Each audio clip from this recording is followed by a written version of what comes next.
আমার সৎ বাবা নিজের রক্ত বিক্রি করেছেন যেন আমি পড়াশোনা চালিয়ে যেতে পারি। কয়েক বছর পর যখন আমার মাসিক বেতন 3 লাখ টাকারও বেশি, তখন তিনি একদিন আমার কাছে সাহায্য চাইতে এলেন। আর আমি তার মুখের দিকে তাকিয়ে বলেছিলাম, আমি আপনাকে একটা টাকাও দেব না। শুনে তিনি মাথা নিচু করে চলে গিয়েছিলেন। কিন্তু তিনি জানতেন না, সেই নায়ের আড়ালে লুকিয়েছিল এমন এক সত্য যা তার পুরো জীবনটাই বদলে দিতে পারত। আমার নাম সৌরভ। শৈশব থেকে আমি একটা জিনিস খুব ভালো করে বুঝে গিয়েছিলাম, এই পৃথিবীতে রক্তের সম্পর্ক থাকলেই সবাই আপন হয় না। আমার বয়স যখন মাত্র 10 বছর, তখন আমার মা মারা যান। সেদিনের কথা এখনো স্পষ্ট মনে আছে। আমাদের ছোট্ট ভাড়া বাসার উঠোনে অনেক মানুষ ছিল, সবাই মাকে ঘিরে কান্নাকাটি করছিল, আর আমি এক কোণে বসে শুধু ভাবছিলাম এখন আমার কি হবে। কারণ আমার জন্মদাতা বাবা অনেক আগে আমাদের ছেড়ে চলে গিয়েছিলেন। এতটাই ছোট ছিলাম যে তার মুখটাও ঠিক মতো মনে নেই আমার। মা মারা যাওয়ার পর আত্মীয় স্বজনরা এসেছিল ঠিকই, কিন্তু কেউ আমাকে নিজের কাছে রাখতে রাজি হলো না। সবাই একই কথা বলেছিল, আহারে ছেলেটার জন্য খুব খারাপ লাগছে, কিন্তু আমরা তো আর ওর দায়িত্ব নিতে পারবো না। আমি চুপচাপ দাঁড়িয়ে তাদের কথা শুনেছিলাম। মনে হচ্ছিল আমি যেন কোনো মানুষ নই, আমি যেন একটা বোঝা যাকে কেউ নিজের ঘাড়ে নিতে চায় না। ঠিক তখনই একজন মানুষ সামনে এগিয়ে এলেন। তার নাম ছিল মফিজুল হক, তবে আমি তাকে সবসময় মফিজ কাকা বলে চিনতাম। তিনি বহু বছর ধরে আমার মাকে ভালোবাসতেন, কিন্তু কখনো সেটা নিয়ে বাড়াবাড়ি করেনি। মায়ের জীবনে সবচেয়ে কঠিন সময়গুলোতে নিঃশব্দে তিনি পাশে ছিলেন। সেদিন তিনি সবার সামনে বলেছিলেন, ছেলেটা আমার সঙ্গেই যাবে। একটা মুহূর্তের জন্য পুরো ঘর নিস্তব্ধ হয়ে গিয়েছিল। কেউ ভাবেনি তিনি এমন কথা বলবেন, কিন্তু তিনি বলেছিলেন। আর সেই একটা সিদ্ধান্তই আমার পুরো জীবন বদলে দিয়েছিল। আমরা ঢাকার উপকণ্ঠে একটা ছোট্ট ভাড়া বাসায় থাকতাম। ঘর বলতে একটা রুম ছিল। বর্ষাকালে টিনের ছাদ বেয়ে পানি পড়তো, গরমকালে ঘরের ভেতরে থাকা যেত না। তবুও সেই ঘরে আমি নিরাপত্তা খুঁজে পেয়েছিলাম। মফিজ কাকা খুব সাধারণ মানুষ ছিলেন। কখনো রিক্সা চালাতেন, কখনো বাজারে মাল টানার কাজ করতেন, কখনো আবার দিনমজুরের কাজ করতেন। সারাদিন পরিশ্রম করে ক্লান্ত শরীরে বাসায় ফিরতেন। তবুও কখনো আমাকে বুঝতে দেননি যে আমাদের অভাব আছে। স্কুলে যাওয়ার সময় আমার জামাটা যেন পরিষ্কার থাকে, ব্যাগে খাতা কলম থাকে, এসব তিনি নিশ্চিত করতেন। অনেক সময় দেখেছি তিনি পুরনো লুঙ্গি পরে আছেন, কিন্তু আমার জন্য নতুন স্কুল ড্রেস কিনে এনেছেন। তখন হয়তো বিষয়টা পুরোপুরি বুঝতাম না, কিন্তু বড় হওয়ার সঙ্গে সঙ্গে বুঝতে শুরু করলাম একজন মানুষ কতটা নিঃস্বার্থ হলে এমন করতে পারে। একবার কলেজে ভর্তি পরীক্ষার প্রস্তুতির জন্য একটা কোচিং এ ভর্তি হতে চেয়েছিলাম। ফি ছিল বড় অঙ্কের। আমি জানতাম আমাদের পক্ষে সেই টাকা জোগাড় করা অসম্ভব, তাই বিষয়টা আর তুলিনি। কিন্তু কয়েকদিন পর তিনি নিজে আমার হাতে কিছু টাকা তুলে দিলেন। টাকাগুলো ছিল কুচকানো, মনে হচ্ছিল সদ্য কোথাও থেকে এনে দিয়েছেন। তিনি বললেন, ভর্তি হয়ে যা। আমি অবাক হয়ে জিজ্ঞাসা করলাম, টাকা পেলেন কোথায়? তিনি এবার বিষয়টা হেসে উড়িয়ে দিতে চেয়েছিলেন, কিন্তু অনেক জোরাজোরি পর মাথা কুচকে বলেছিল, রক্ত দিয়েছি।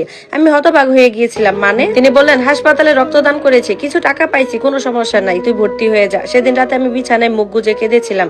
একজন মানুষ কেন নিজের রক্ত দিয়ে একটা ছেলের স্বপ্ন বাঁচাবে, যে ছেলেটা তার নিজেরও নয়? কিন্তু মফিজ কাকা করেছিলেন, একবার নয় বারবার করেছিলেন, আর কখনো সেটা নিয়ে গর্বও করেননি। যখন ঢাকা বিশ্ববিদ্যালয়ে আমার ভর্তি নিশ্চিত হলো, তখন তাকে প্রথমবারের মতো শিশুর মতো কাঁদতে দেখেছিলাম। তিনি আমাকে বুকে জড়িয়ে ধরে বলেছিলেন, পড়াশোনা করো বাবা, এই জীবন থেকে বের হয়ে যা, আমি তো আর সারা জীবন থাকুম না। আমি তার বুকের ভেতর মুখ লুকিয়ে বলেছিলাম, আপনার সব ঋণ আমি শোধ করে দিব। তিনি হেসে বলেছিলেন, বাবার ঋণ কেউ কোনোদিন শোধ করতে পারে নাকি? বছর কেটে গেল, আমি পড়াশোনা শেষ করলাম, একটা বড় প্রযুক্তি প্রতিষ্ঠানে চাকরিও পেলাম। জীবনটা বদলাতে শুরু করলো। ধীরে ধীরে ভালো বেতন, সুন্দর ফ্ল্যাট, গাড়ি, সবকিছুই হলো আমার মাসিক আয় 3 লাখ টাকারও বেশি হয়ে গেল। কিন্তু মফিজ কাকা, তিনি সেই আগের মানুষই রয়ে গেলেন। সেই সাধারণ পোশাক, সেই সাদামাটা জীবন। যখনই আমি তাকে টাকা দিতে চেয়েছি, তিনি ফিরিয়ে দিয়েছেন আর বলেছেন, নিজের ভবিষ্যতের জন্য জমা রাখো, বাবা সন্তানের কাছ থেকে দাম নেয় না। একদিন বিকেল অফিস থেকে ফিরে দেখি উনি আমার বাসায় এসেছেন। তাকে দেখে বুকটা কেমন যেন মোচড় দিয়ে উঠলো। আগের চেয়ে অনেক শুকিয়ে গেছেন, চুল প্রায় সাদা হয়ে গেছে, চোখের নিচে কালি পড়েছে, দুহাত কাঁপছে। তিনি ড্রয়িং রুমের সোফার এক কোণে বসেছিলেন, এমন ভাবে বসেছিলেন যেন ভয় পাচ্ছেন দামি সোফাটা যদি নষ্ট হয়ে যায়। আমি তার পাশে বসলাম। কি হয়েছে? তিনি কিছুক্ষণ চুপ করে রইলেন, তারপর নিচের দিকে তাকিয়ে বললেন, একটা কথা ছিল বাবা। বলেন।